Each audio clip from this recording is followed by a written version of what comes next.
Hi everyone, welcome to Sai Renu's kitchen. ఈరోజు వీడియోలో చాలా టేస్టీగా సింపుల్గా వెజ్ కీమా మసాలా కర్రీ ఎలా ప్రిపేర్ చేసుకోవాలో చూసేద్దాం. చాలా టేస్టీగా చాలా బాగుంటుందండి. ఒకసారి ట్రై చేసి చూడండి. ముందుగా స్టవ్ పైన ఒక ప్యాన్ పెట్టుకొని ఆ తర్వాత ఒక 1 స్పూన్ వరకు నెయ్యి యాడ్ చేసుకొని నెయ్యి కొంచెం హీట్ అయిన తర్వాత ఒక 2 కప్స్ వరకు సన్నగా తరిగిన ఆనియన్స్ కూడా యాడ్ చేసుకోవాలి. ఇలా యాడ్ చేసిన తర్వాత కొంచెం ఫ్రై అవ్వనివ్వాలి ఆనియన్స్. ఇలా కొంచెం ఆనియన్స్ ఫ్రై అయిన తర్వాత ఒక 1 స్పూన్ వరకు అల్లం వెల్లుల్లి పేస్ట్ కూడా యాడ్ చేసుకొని మొత్తం మిక్స్ చేసుకోవాలి. ఇలా మిక్స్ చేసిన తర్వాత సన్నగా తరిగిన పచ్చిమిర్చి కూడా యాడ్ చేసుకోవాలి. ఇలా యాడ్ చేసుకొని ఆ తర్వాత మొత్తం కలిపేసుకొని ఒక 1 కప్ వరకు సన్నగా తరిగిన క్యాప్సికమ్ ముక్కలు కూడా యాడ్ చేసుకోవాలి. ఇలా యాడ్ చేసుకొని మొత్తం మిక్స్ చేసుకొని లో ఫ్లేమ్లో పెట్టుకొని ఒక 5 మినిట్స్ వరకు ఫ్రై అవ్వనివ్వాలి. ఇలా కొంచెం ఫ్రై అయిన తర్వాత ఒక 1/2 కప్ వరకు టమాటోస్ కూడా యాడ్ చేసుకోవాలి.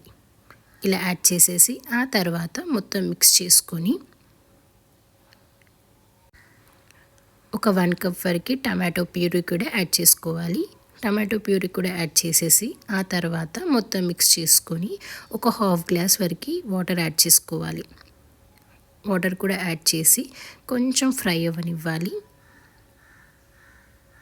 ఇలా మరుగుతున్నప్పుడు ఒక 1 స్పూన్ వరకు కారం, ఒక 1 స్పూన్ వరకు ధనియా జీరా పౌడర్ కూడా యాడ్ చేసుకొని ఒక 1 స్పూన్ వరకు ఉప్పు కూడా యాడ్ చేసుకోవాలి.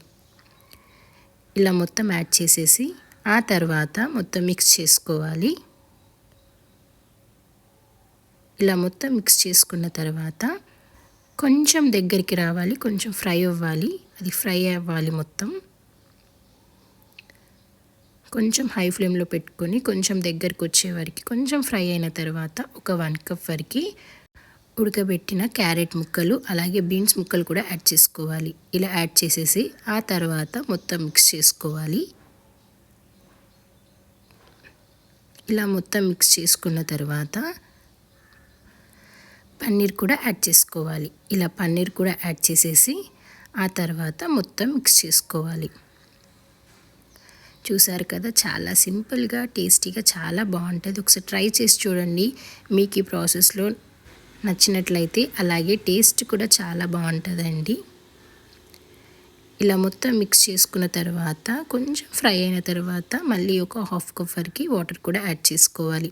ఇలా వాటర్ కూడా యాడ్ చేసి కొంచెం కుక్ అయిన తర్వాత ఫైనల్గా కొంచెం కొత్తిమీర యాడ్ చేసేసి మొత్తం మిక్స్ చేసుకోవాలి.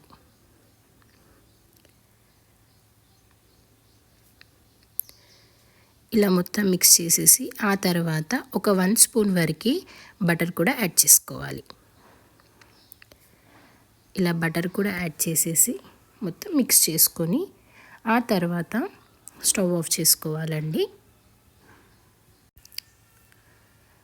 ఇలా మొత్తం మిక్స్ చేసేసుకొని స్టవ్ ఆఫ్ చేసేసి ఫైనల్గా ఒక 1 స్పూన్ వరకు లెమన్ జ్యూస్ కూడా యాడ్ చేసి మొత్తం మిక్స్ చేసుకోవాలి. అంతేనండి, చాలా సింపుల్గా టేస్టీగా veg keema masala curry ready. మీకు ఈ ప్రాసెస్లో నచ్చినట్లయితే ట్రై చేయండి.